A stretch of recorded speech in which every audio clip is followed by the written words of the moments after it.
앤더슨 니그렌이라는 스웨덴의 한 철학자이면서 신학자인 한 사람이 있습니다. 그가 쓴 책 중에서 이러한 책이 있습니다. 제목이 아가페와 에로스라는 책이에요.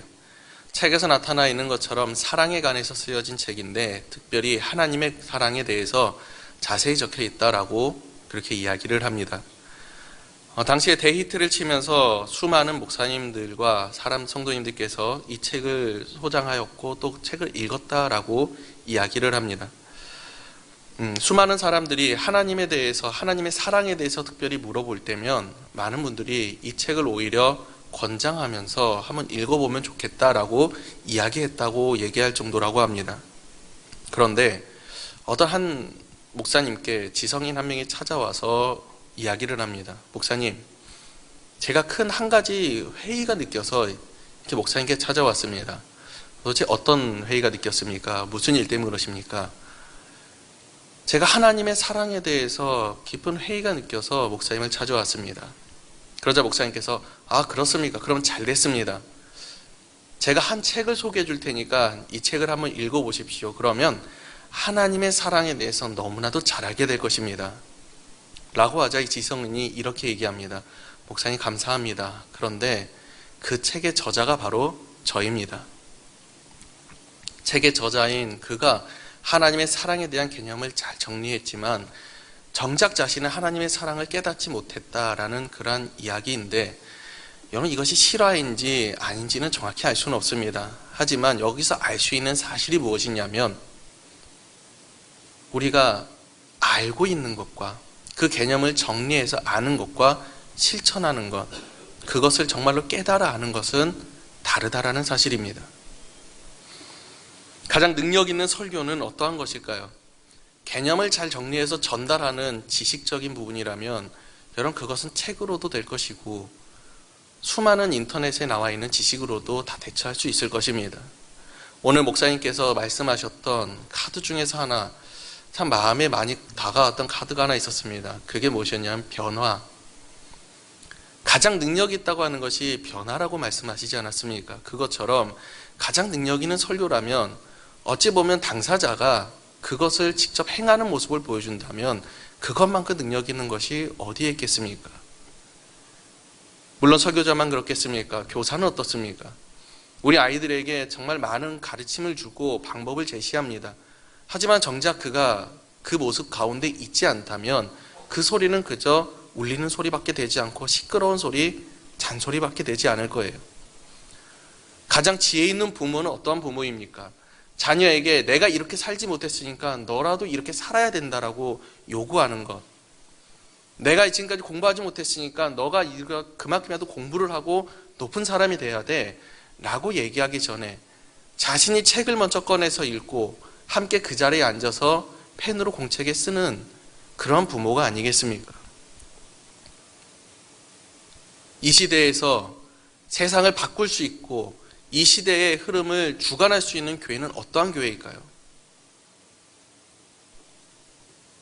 어떠한 교회이겠습니까?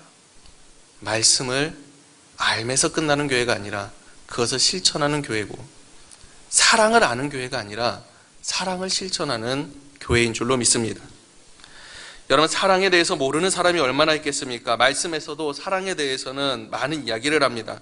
사랑은 언제나 떨어지지 아니하고 사랑은 허다한 죄를 덮느니라. 사랑은 이웃에게 악을 행하지 아니하나니 사랑은 언제나 떨어지지 아니하고 사랑은 악을 행하지 아니하나니 사랑은 율법의 완성이니라. 사랑은 하나님께 속한 것이니 사랑은 오래 참고 사랑은 온유하며 사랑은 자랑하지 아니하며 교만하지 아니하며 무례히 행하지 아니하며 자기의 유익을 구하지 아니하며, 그리고 제가 집에서 제일 못하는 것, 성내지 아니하며 악한 것을 생각하지 아니하며 불의를 기뻐하지 아니하며 진리와 함께 기뻐하고 모든 것을 참으며 모든 것을 믿으며 모든 것을 바라며 모든 것을 견디느니라. 믿음, 소망, 사랑, 이 세 가지는 항상 있을 것인데 그 중에 제일은 사랑이라. 성경에서 사랑에 대해서는 너무나도 많은 말씀들이 있습니다. 또한 우리가 많이 배웠습니다. 알고 있습니다. 이것을 모르는 사람이 얼마나 되겠습니까? 그런데 사랑이 충만하다는 것은 이 사랑의 개념이 잘 정리되어서 내 안에 그 지식이 차곡차곡 쌓여 있다는 것을 이야기하지 않아요. 오히려 이 사랑에 대한 개념을 모른다고 할지라도 이와 같은 것이 내 삶에서 나타나고 있고 내 입에서 나타나고 내 손끝에서 나타나고 있다면 그 사람이야말로 사랑이 충만한 사람이라 라고 이야기하지 않겠습니까? 우리는 그것을 알면서 그친다면 사랑 충만한 자가 될 수 없습니다. 하지만 그것을 모른다고 할지라도 우리가 사랑을 실천한다면 그 사람이야말로 사랑이 충만한 사람이다 라고 이야기할 수 있지 않겠습니까? 여러분, 이 사랑의 충만함이 우리 안에 가득 차고 넘치기를 원합니다. 제가 이 주제를 가지고, 사랑이란 주제를 가지고 오늘 앞에 섰습니다. 그 이유가 무엇이냐면 한국교회에서 가장 중요한 게 무엇일까요? 과거에 정말로 어렵게 신앙생활을 하던 그때가 있었습니다. 지금 그에 비하면 너무나도 손쉽게 우리는 하나님 앞에 나아갈 수 있고 정말 많은 것들이 우리를 풍족하게 하고 우리가 누리고 가질 수 있어요. 그 가운데 유익함을 가질 수 있고 편리함을 가질 수 있습니다. 그런데 그 시대에서 뒤떨어지는 것들이 있습니다. 가장 그 첫 번째는 누구나가 이야기하고 누구나가 다 알고 있는 것처럼 말씀과 기도가 분명 부족한 것이 사실입니다. 저 100년도 전에 평양의 대부흥운동이 일어났을 당시에 전라도에서 가게의 문을 닫고 낮에는 몇 날 며칠간 계속되는 그 성경 공부와 낮에는 성경 공부, 밤에는 사경회를 하는데 그것을 참석하기 위해서 한 달 넘는 시간을 문을 닫고 걸어서 그곳을 향했습니다. 어떤 사람이 휴가를 내지 못해 사표를 쓰면서까지도 그곳을 향했습니다. 여러분, 이러한 것이 있었기 때문에 한국교회가 부흥할 수가 있었던 것 같아요. 그에 비하면 지금은 그런 말씀이 없어지고 기도가 없어지는 그러한 시대를 우리가 많이 살아가고 있고 그것을 우리가 피부로서 직접 느끼고 있지 않습니까? 교회마다 이불 없는 교회 없습니다. 그 이불이 왜 있는지 여러분 잘 아시지 않습니까? 날마다 철야를 하면서 기도하시는 분들이 있었고 날마다 부르짖고 눈물 흘리는 분들이 많았어요. 그런데 지금 그 이불들이 다 썩어가고 있어요. 여러분, 그뿐만이 아닙니다. 그것만이 없어졌을까요? 그 두 번째가 무엇이냐면 사랑이 없어졌다라고 이야기를 합니다. 제가 사역하면서 가장 많이 들었던 말이 이거였던 것 같아요. 교회에 사랑이 없어요. 사랑이 없어졌습니다. 과거에 정말 그 사랑을 외치는 또 사랑을 섬기던 그 신앙의 선조들의 모습과 내 모습을 비교해 본다면 너무나도 부끄럽게 짝이 없는 모습. 제가 정말 존경하는 목사님 중 한 명인 손양훈 목사님, 얼마나 그 사랑이 충만했으면 그 고름을 자신의 입으로 빨아내고 그것을 치유해 줄 정도였고, 여러분, 그러한 사랑과 비교해 본다면 너무나도 부끄럽기 짝이 없는 것 같습니다. 여러분, 안타까운 현실이지 않습니까? 사랑이 부족하다고 느끼는 자나 사랑이 부족하다고 말하는 자나 우리가 모두가 통해야 하고 회개해야 할 문제이지 않습니까? 사랑은 입으로 외치는 것이 아닙니다. 사랑은 다른 누군가가 하기를 바라고 그것을 기다리는 것이 아닙니다. 사랑이 없는 자리, 마치 광야와 같은 자리에서도 우리는 사랑을 외치고 사랑을 해야 합니다. 그런데 이렇게 얘기하면 우리 특히 젊은 아이들에게서는 이같이 이야기를 합니다. 왜요? 내가 왜 손해를 보면서 내가 왜 그런 사랑을 해야 됩니까? 아무도 그렇게 안 하는데 왜 나만 그래야 하나요? 왜 그럴까요? 예수님의 사랑이 이와 같았기 때문이에요. 여러분, 예수님의 사랑 그 스토리를 한번 생각해 보십시오. 그 사랑이 어떠했습니까? 한 사람 한 사람을 다 찾아가 그들을 만나고 그 사랑으로 품어주었지만 그런 십자가를 지기 전부터 베드로는 3번 부인하고 저주하며 그를 떠나갔고 요한은 발가벗으며 떠나갔어요. 뿔뿔이 흩어졌고 십자가를 지며 그 골고다 언덕길 올라갈 때에 그 주변에 아무도 없었습니다. 만약 예수님께 똑같이 내가 왜 아무도 나를 사랑하지 않는데 내가 왜 라고 했다고 얘기한다면 여러분, 우리에게 구원의 길은 열리지 않았습니다. 사랑은 말입니다, 모두가 사랑하는 자리에서 그 가치가 나타나는 것이 아니에요.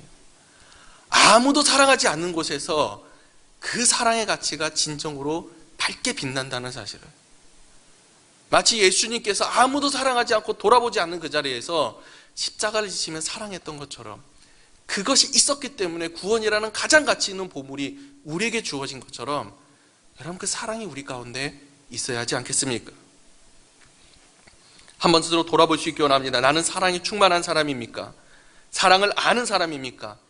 아니면 사랑을 행하고 있는 사람입니까? 사랑은 요란하지 않습니다. 잔잔하게 나타나지만 그 파워, 오늘 말씀에서 임팩트라고 그랬잖아요. 그 임팩트, 그 영향력은 너무나도 큽니다. 그 힘은 밀려오는 파도와 같고 강하여서 모든 것을 다 덮어버릴 수 있는 그런 힘이 있습니다. 우리가 사랑하는 사람인지 아닌지 알 수 있는 방법이 어디 있을까? 오늘 본문에 너무나 잘 나타납니다. 제가 한번 다시 읽어드리겠습니다. 새 계명을 너희에게 주노니 서로 사랑하라. 내가 너희를 사랑한 것 같이 너희도 서로 사랑하라. 너희가 서로 사랑하면 이로써 모든 사람이 너희가 내 제자인 줄을 알리라. 모든 사람이 내 제자인 줄을 알리라. 옆 사람 한번 쳐다보십시오. 예수님의 제자처럼 보이십니까? 사랑 충만하셔서 예수님의 제자처럼 보이십니까? 보이시길 원합니다. 그런 것에서 보면 저는 생긴 덕을 좀 많이 보긴 했습니다. 잘생겨서가 아니고요. 저에게 소개를 해주겠다고 하는 수많은 사람들이 제 사진을 찍어서 가져가서 딸이든 손녀든 보여줍니다. 보여주면 하는 말이 똑같았다고 얘기를 해요. 뭐야, 전도사처럼 생겼어. 뭐 하는 사람이래? 전도사라. 물론 이러한 것을 이야기하는 건 아니에요. 사랑하는 사람에게 나타나는 하나님의 형상이 있다라는 거예요. 사랑하는 사람에게는 반드시 나타날 수밖에 없는 예수님의 제자의 상이 있다라는 거예요. 여러분 혹시 이런 말씀 많이 들었습니까? 내가 교회를 다닙니다 했더니 하는 말이, 어쩐지 그럴 것 같았습니다. 이런 말을 많이 들었습니까? 아니면 네? 교회 다녀요? 라는 말을 많이 들었습니까? 전자이기를 원합니다. 사랑하는 사람, 여러분, 우리의 말과 행실이 하나님을 믿는 자녀, 예수님의 제자처럼 우리에게 나타날 수 있기를 원합니다. 우리는 모두 사랑에 의해서 창조가 되었습니다. 창세기의 말씀을 잘 살펴보면 마지막 날에, 그리고 마지막 때에 하나님께서 우리를 창조하셔요. 그 이유가 뭔지 아십니까? 다 만들어 두시고 우리에게 주신 선물이에요. 사랑이 없이 만들어진 게 없었어요. 우리도 사랑에 의해서 창조가 되었고 사랑에 의해서 우리가 살아나고 있습니다. 그렇기 때문에 우리가 그 사랑받은 자답게 예수님의 제자의 형상이 우리에게 나타날 수 있기를, 그러한 사랑이 우리 안에 나타날 수 있기를 원합니다. 그런데 이 사랑에 조건이 하나가 붙어요. 오늘 설교 제목이 예수님과 같이입니다. 내가 너희를 사랑한 것 같이 예수님처럼 사랑해야 한다는 거예요. 우리가 아는 사랑은 어떤 드라마에 나오는 뜨거운 사랑이 아니에요. 아침 드라마, 그 막장 드라마에 나오는 그런 이상한 사랑, 정신 나간 사랑을 이야기하는 것도 아닙니다. 우리가 해야 하는 사랑은 내가 하는 사랑이 아니에요. 내 기준의 사랑이 아니라 하나님이 나의 기준이 된, 주님이, 예수님의 기준이 된 예수님의 사랑을 이야기하고 있는 것입니다. 그럼 그 사랑이 어떠한 사랑입니까? 예수님의 사랑을 한번 곰곰이 생각해 보십시오. 예수님의 사랑은 예수 그리스도께서 이 땅에 내려오신 순간부터 시작이 되었습니다. 굳이 예수님께서 이 땅에 내려오실 필요가 있었습니까? 없었어요. 하나님의 음성으로, 하나님의 언어로 하나님께서 말씀하시는 것을 사람이 듣기에 이해할 수도 없고 들리지도 않아요. 그렇게 그저 외치는 그런 말씀이 아니라 정말로 그 말씀이 육신이 되어서 우리가 알아들을 수 있고 깨달을 수 있는, 우리가 가장 깨달을 수 있는 맞춤형, 나에게 맞춰서, 우리에게 맞춰서 임하셨다라는 거예요. 제가 잠시 제 얘기를 하려고 합니다. 제가 연애를 처음 하고 처음 결혼을 해서 처음 아이를 낳았습니다. 저희 사모도 처음 연애를 하고 저를 처음 만나 결혼을 했습니다. 로맨틱하지 않습니까? 여튼 이때 저희 어머니에게 제가 들었던 한 가지 권면이 있었습니다. 30년 동안 남으로 살았기 때문에 맞춰간다는 것은 힘들 것이다. 그게 당연하다. 그래도 맞춰가며 살아라 라고 얘기하는데, 그게 정말 힘들다라는 것은 하루하루 살아가면서 참 많이 느끼고 있는 것 같아요. 왜냐하면 서로가 추구하는 방향이 틀리고 바라보는 사랑의 모습도 틀리고 표현 방법도 틀립니다. 여러분, 왜 다투고 왜 싸우는지 아십니까? 나는 사랑한다고 얘기하지만 그 사람이 받을 때에는 그게 사랑처럼 느껴지지 않아요. 그렇기 때문에 서로 다투고 불화가 일어나는 겁니다. 여러분, 우리가 가장 실수하는 모습이 이러한 것이지 않습니까? 사랑한다는 것이 내가 원해서 하는 사랑을 하지만 정작 당사자가 원하는 사랑은 내가 보여주지 않는다라는 거예요. 그가 깨달을 수 있고 알 수 있는, 느낄 수 있는 사랑을 보여주지 않는다라는 거예요. 예수님의 사랑이 만약 이와 같았다면, 하나님의 사랑이 만약에 이와 같았다면, 하나님 기준에 의한 사랑이었더라면 우리 가운데 그 사랑을 받을 만큼 합당한 자가 어디에 있겠냐라는 거예요. 또 그 사랑을 보여준다 하시는데 우리가 그것을 깨달을 수가 있겠습니까? 예수님의 사랑이 어떠한 사랑입니까? 찾아가는 맞춤형 사랑이었어요. 예수님의 그 사랑을 깨달을 수 있는 그 사랑으로 나타나셨다라는 겁니다. 직접 찾아가서 만나주시는 방법도 다양했어요. 사마리아 여인에게는 그 우물, 자기에게 가장 밀접한 관련이 있는 그 물을 통해서 예수님이 나타내셨고, 삭개오에게는 그에게 뽕나무 아래로 직접 찾아가서 그의 이름을 불러주셨고, 그런 세리와 안진뱅이와 수많은 사람들, 죄인들에게는 직접 찾아가서 그에 맞게 그 사랑을 나타내 주시고 보여주셨다는 거예요. 여러분, 한번 서로 얘기해 보십시오. 여러분들이 만난 예수님 다 똑같은 모습이었을까요? 제가 만난 예수님은 내가 죄 가운데 있을 때에 나를 감싸주시고 안아주시고 끝까지 괜찮다라고 말씀하시는 분이었는 반면, 제가 신학교에서 함께 나누면서 이야기할 때는 어떤 분은 호통을 당하셨다는 거예요. 호통치셨다는 거예요. 너 그렇게 살면 죽어. 너 그렇게 살면 안 돼. 그 가운데서 하나님의, 나에게 호통치시는 그 하나님의 사랑을 깨닫고 하나님을 만났다라는 거예요. 어떤 사람은 잔잔하게 임합니다. 어떤 사람은 강하게 임하기도 하십니다. 모두가 다 다른 모습이라는 거예요. 근데 중요한 건 뭐냐면, 내가 가장 그 사랑을 깨달을 수 있고 알 수 있는 방법으로 나타나셨다라는 거예요.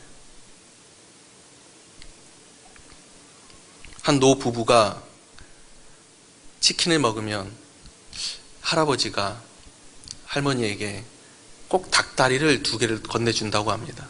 그리고 자기는 날개와 가슴을 먹어요. 이렇게 한 수십 년을 지내는데 이제 나이가 늙어서 또 그러니까 참다 못해서 이 할머니가 이야기했다고 합니다. 아니, 어쩜 그럴 수 있어요? 아니, 어쩜 이럴 수 있어요? 아니, 왜 그래요? 저는 닭가슴살이 너무나도 좋은데 왜 계속 닭다리만 주세요? 라고 했더니 이 할아버지가 이야기하는 게, 내가 제일 좋아하는 게 닭다리요. 그래서 내가 제일 좋아하는 걸 당신에게 주었는데 그동안 내가 실수했구나. 실수했구려 라고 이야기하는 거예요. 여러분, 우리가 이래요. 내가 제일 좋아하는 것을 상대에게 줍니다. 그걸 사랑이라고 이야기하지만 상대는 그것을 별로 안 좋아할 때도 있어요. 저는 닭다리가 좋습니다. 저희 사모는 닭다리를 싫어합니다. 제가 주면 화를 내겠죠. 이와 같은 거예요. 여러분, 사랑은 내 기준이 아니래요. 상대에게 맞추는 것이 사랑입니다. 그럼 두 번째 무엇이냐면 용서입니다. 사랑에서 나오는 가장 아름다운 열매가 무엇이냐면 그게 용서입니다.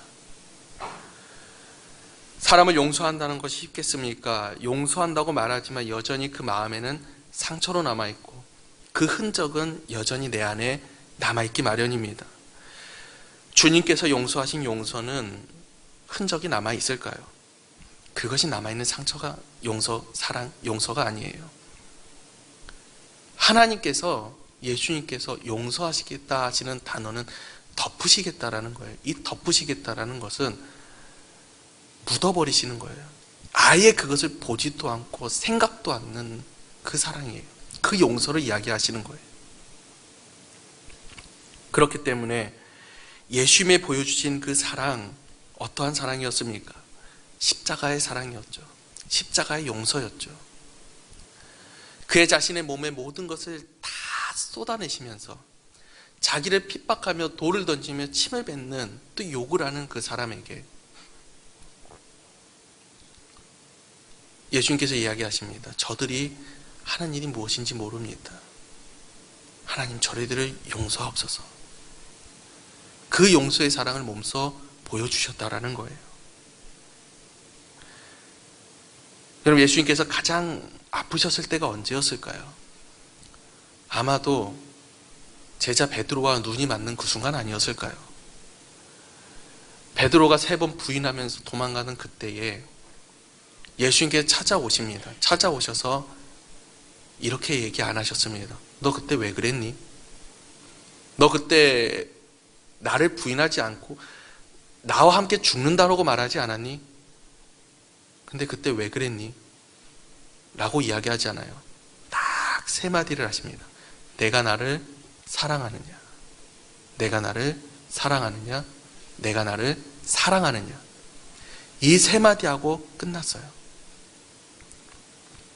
여러분, 한번 곰곰이 생각해 보세요. 우리가 사랑한다고 얘기하면서 용서한다고 얘기합니다. 그리고 나서 훗날 얼마 뒤에 이런 얘기 안 하십니까?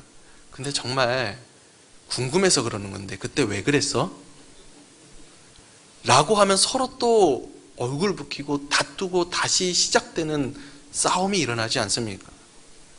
여러분, 용서라는 것은 무엇이냐면 과거의 것을 끄집어내는 게 아니에요. 내 기억에서 지워버리는 거예요. 그게 진정한 용서입니다. 그 사랑에서 나타나는 가장 아름다운 열매가 바로 이 용서지 않습니까? 그리고 그 용서를 주님께서 먼저 행하셨습니다. 우리가 받은 용서는 어느 정도 크기일까요? 한 요 정도일까요? 요만큼일까요? 아마 옆 사람이 나에게 실수하는 그 실수가 요 정도라면 하나님께 우리가 받은 용서의 범위는 내 몸으로 다 표현할 수 없을 정도, 그 크기지 않겠습니까? 그래서 주님께서 비유하셨던 것이 1만 달란트 빚진 자예요. 1만 달란트 시가로 우리나라 돈으로 한다면 수조 원에 가까운 돈이 되는데 겨우 몇백만 원 빚진 사람한테, 여러분, 몇백만 원이 작은 돈이 아니에요. 그런데 내가 사함을 받은 것에 비하면 너무나도 작다라는 거예요. 그럼 내가 그 용서함을 받았다라는 것을 깨닫는다면 내가 내 이웃의 멱살을 잡을 수 있고 내 원수의 멱살을 잡을 수 있겠습니까? 결코 그럴 수 없겠죠. 내가 사랑받았으니, 내가 용서받았으니 우리도 그 사랑의 용서가 나타나야 합니다. 마지막으로 오래 참음의 사랑을 보여주십니다. 고린도서 13장에 사랑에 대해서 정의를 내릴 때 가장 먼저 이야기하는 것이 오래 참음이에요. 예수님께서 또한 성경에서 여러 번 등장합니다. 오래 참으사. 예수님께서 제자들에게 책망하실 때도 이런 책망을 하세요. 내가 언제까지 참으리요? 여러분, 이 말씀은 무슨 말이냐면 지금까지 계속해서 참고 오셨다라는 거예요. 이 말씀을 하신 때가 언제냐면 마지막, 이 제자들과 결별하게 되는 그 마지막이에요. 기도하실 때 기도하지 않는 그 제자들을 보면서 언제까지 참으리요? 3년 내내 이 제자들을 보면서 오래 참으셨어요. 인내하셨어요. 그들이 열매 맺을 수 있는 그때까지. 특히 청소년 사역을 저는 많이 했었습니다. 그것을 감당하다 보면 정말 많이 깨닫게 되는 것이 이거예요. 최소의 기간을 잡아야 되는 것이 얼마인지 아십니까? 3년입니다. 교육부에서 우리가 아이들을 가르칠 때에 그 결실을 맺는 그 작은 끄트머리를 보려면 기다려야 되는 게 3년이에요. 3년 동안 내리 쏟아 부었을 때 나타나는 작은 결실 하나가 무엇인지 아십니까? 이제야 조금 알 것 같다라는 거예요. 제가 사역하고 있을 때에 중고등부 담당하던 먼저 전도사님 한 분 계셨습니다. 그 전도사님이 한 학생이 교회를 안 나옵니다. 안 나오면 어떻게 하냐면 그날 예배가 다 끝나고 오후 예배가 저희는 3시에 끝났습니다. 3시에 끝나서 음료수 하나를 들고 그 집을 찾아가서 문을 두드려요. 아이가 좋아할까요?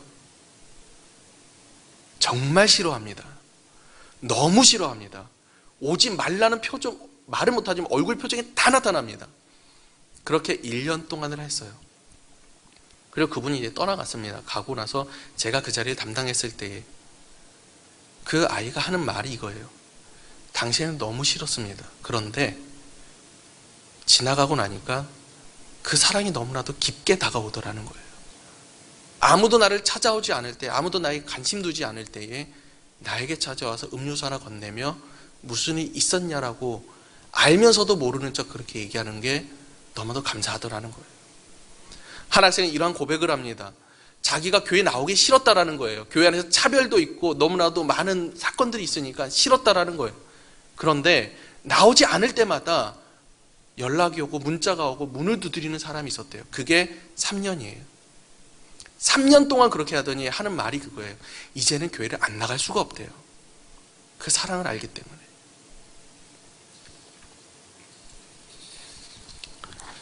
여러분, 자녀가 부모의 사랑을 언제 깨닫는지 아십니까? 자녀가 부모의 사랑을 언제 깨닫는지 아십니까? 남자는 군대를 가야 그나마 조금 안다고 얘기를 합니다.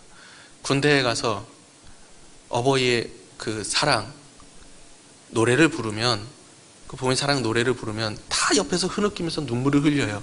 그때나마 조금 아는 것 같아요. 그리고 또 언제 아는지 아십니까? 내가 자녀를 낳아보면 압니다. 내가 내 자녀를 낳아보면 나를 기르시는데 얼마나 고생하셨을까. 제 아들이 저를 쏙 빼닮았고 하는 행동이 저랑 똑같았습니다. 그래서 제가 느끼며 어머니와 아버지에게 날마다 사랑의 마음을 품고 있습니다. 왜냐하면 정말 힘드셨겠구나. 참 어떻게 이런 아이를 한 번도 혼을 안 내시고 그것을 다 받아주시고 참고 인내하셨을까. 제가 이래봬도 엄청난 개구장이었습니다.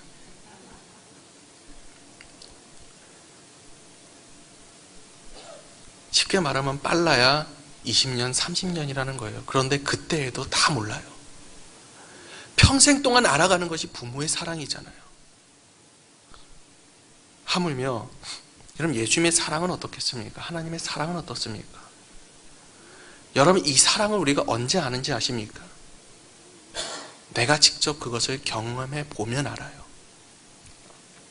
하나님께서 아직까지도 나를 보시며 참고 인내하시며 사랑하고 계시다는 사실을 내가 깨달을 때, 그리고 내가 주변을 바라보면서 내가 그 사랑을 전하지만 그것이 나타나지 않아요. 열매가 바로 맺질 않아요. 계속 기다리며 기도하고 있을 때 그때 깨닫게 돼요. 내가 이렇게 사랑하는데 변하지 않아요. 내가 이렇게 사랑을 전하는데 이 사랑이 나타나지 않아요. 하고 하나님 앞에 무릎 꿇을 때 하나님께서 언제나 저에게 말씀하셨던 게 이것이었습니다. 내가 너를 바라볼 때 그래. 내가 너를 그렇게 사랑하는데 그 사랑의 열매가 아직까지도 부족하다라고 말씀하시는 것을 볼 때마다 내가 원망하며 불평하면서 그 자리에 앉으려고 했을 때 다시 한번 가슴을 통회하며 죄송합니다라고 다시 한번 회개하게 되는 게 그 사랑인 것 같아요. 그 오래 참음의 사랑이 나에게 아직까지도 나타나고 있다는 겁니다. 비록 시간은 더디게 나타나지만 그 더디게 나타날수록 그 깨닫는 사랑의 크기는 클 줄로 믿습니다. 간절히 바라기는 우리 교회가 오직 이 사랑이 가득한 교회가 되기를 원합니다. 그렇기에 겉면의 말씀을 드리기는 첫째, 하나님을 사랑하십시오. 이게 가장 첫 번째 되는 우선입니다. 하나님을 사랑하시고, 그리고 우리가 하는 봉사나 헌신이나 가르치고 우리가 하나님께 헌금 드리는 모든 것들, 사람을 위한 것도 아니며 교회를 위한 것이 아니라 가장 첫째 목적은 하나님을 위함이라는 것을, 하나님께 드려지는 모든 것이라는 것을 생각하고 그것을 기억하면서 그 사랑을 드릴 수 있기를 원합니다. 둘째는 그렇기에 내 이웃 서로 사랑하십시오. 단 한 명의 나고자도 생기는 것이 아니라 모두가 하나가 될 수 있는 그 사랑이 우리 안에 나타날 수 있기를 원합니다. 셋째는 약한 자를 사랑하세요. 여러분, 교회의 사랑은, 성도의 사랑은 내가 누군가에 잘 보이기 원하며 또 그로 인해서 무엇인가 이득을 취하기 원한 사랑이 아닙니다. 오히려 그 반대지요. 그래서 약자를 향하는 사랑이 우리 안에 나타나야 하는 것입니다. 마치 예수님께서 그들을 찾아가고 그들을 어루만지셨던 것처럼. 그리고 네 번째로는 원수를 사랑하십시오. 정말로 힘겹고 어려운 것이지만 원수를 사랑했을 때에 그 원수가 나의 가장 큰 동역자가 되고 나의 친구가 되는 것을, 여러분, 그것을 내가 깨달을 수 있고 내가 그 역사를 맛볼 수 있기를 원합니다. 다섯 번째, 손해보는 사랑하십시오. 손익을 계산하는 순간부터 그것은 사랑이 아니라 비즈니스가 됩니다. 우리는 비즈니스를 하는 사람들이 아닙니다. 손익을 따지는 사람들이 아닙니다. 오히려 내가 손해를 본다 할지라도 사랑할 수 있는 사람이어야 합니다. 마지막으로, 이것은 개인적인 바람일지 모릅니다. 제가 교육부를 많이 오래 했기 때문에 여러분, 가장 많이 사랑이 향하기 원하는 것은 우리 어린 자녀들이길 원합니다. 아동부, 그 유아 어린 아이들부터 청년들까지 부족한 것이 당연한 겁니다. 버릇이 없는 것이 당연한 겁니다. 바라기는 그들을 나무라는 것이 아니라 그들을 사랑으로 감싸 주었을 때에 변화되어 가는 모습을 우리가 볼 수 있기를 원하며, 또 그리고 그로 말미암아서 이 교회에 다시 한번 그들이 기둥이 되어서 다시 한번 부흥의 역사가 일어날 수 있는, 믿음의 세대들이 일어날 수 있는 그러한 역사가 우리 교회 안에 있기를 간절히 원합니다. 여러분, 아무리 우리가 사랑을 외쳐도 분명히 그건 쉽지 않습니다. 어떤 사랑이 여러분 가장 어려우십니까? 저에게 있어서 가장 어려운 사랑은 원수를 사랑하는 것보다 저희 가족을 사랑하는 게 가장 어려운 것 같아요. 밖에서 하는 것의 절반만큼만 해도 집에서는 성공하는 거잖아요. 분명히 어렵습니다. 날마다 이야기하고 날마다 말한다고 할지라도 여러분, 이것을 실천하는 것은 정말로 어렵습니다. 처음에 말씀드렸잖아요. 사랑 충만하다는 것은 이 개념을 아는 것이 아니에요. 이 개념을 아는 것이 아니라 넘어서 실천하는 것인데 어떻게 실천할 수 있습니까? 예수님처럼 사랑할 수 있는 방법이 무엇입니까? 오늘 설교 본문의 제목이 무엇이냐면 예수님과 같이예요. 일부러 이와 같이라는 말을 썼습니다. 두 가지 이유 때문입니다. 예수님처럼, 또 하나는 예수님과 함께예요. 여러분, 눈치라는 것이 있습니까? 눈치라는 것 아시죠? 오늘 기도하시는데 깜짝 놀랐어요. 하나님의 눈치라는 단어를 사용하셨어요. 오늘날 시대에서 우리가 잃어버린 것이 있다면 눈치예요. 어떠한 눈치냐면 사람의 눈치는 너무나도 잘 봅니다. 하나님의 눈치는 보질 못합니다. 우리가 사랑할 수 있는 방법이 있습니다. 그게 무엇인지 아십니까?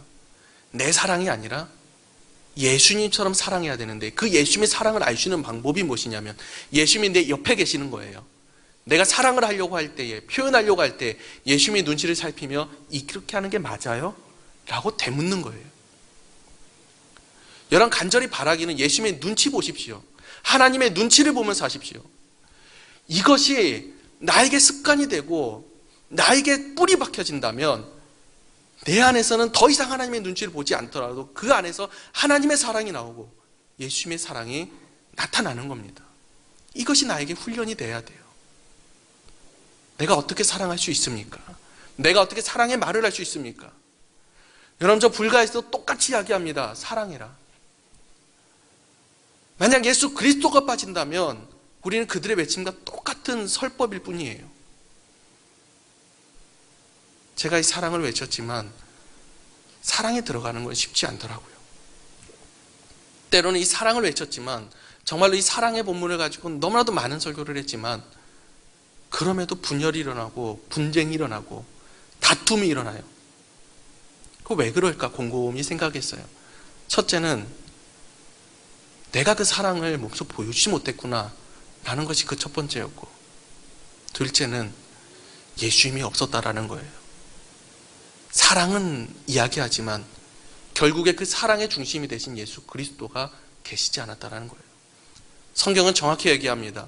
하나님은 사랑이시다. 이 말은 사랑의 가장 기초, 기본, 그게 하나님이시라는 거예요. 그리고 그 사랑의 표현이 나타난 것이 바로 예수 그리스도잖아요.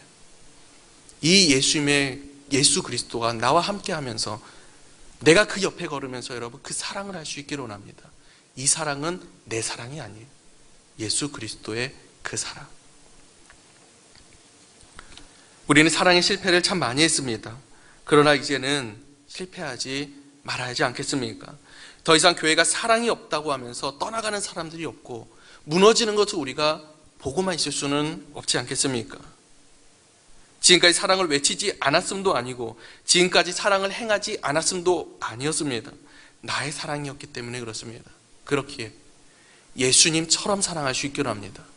그리고 예수님과 함께 동행하면서 사랑할 수 있기를 합니다.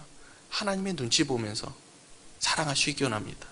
그리고 그것이 나의 삶의 힘이 되고 나의 삶의 중심이 되어서 그 사랑으로 말미암아 내가 정말 예수님의 제자구나 라는 말을 듣고 우리 교회가 정말 예수님의 제자된 교회구나 라는 말을 들으면서 이 지역사회 가운데 주님께 영광 돌릴 수 있고 또 그것으로 말미암아서 부흥의 기초가 될 수 있는 시발점이 될 수 있는 우리 모두가 될 수 있기를 간절히 소망합니다.